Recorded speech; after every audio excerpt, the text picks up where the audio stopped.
தருமபுரி மாவட்டம் பாலக்கோடு அருகே பெல்ராம்பட்டி நெடுஞ்சாலையில் பைக்கில் சென்றவர்கள் மீது ஆட்டோ மோதி இருவர் அதே இடத்தில் உயிரிழந்தனர்.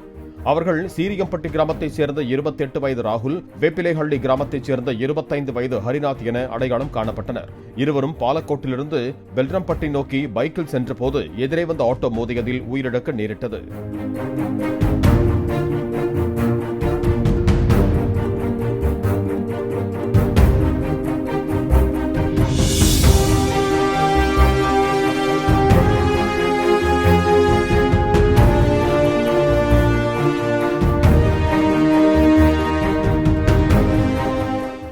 பிளே ஸ்டோர் மற்றும் ஆப் ஸ்டோரில் இருந்து பாலிமர் செயலியை QR கோடு மூலம் பதிவிறக்கம் செய்யுங்கள்.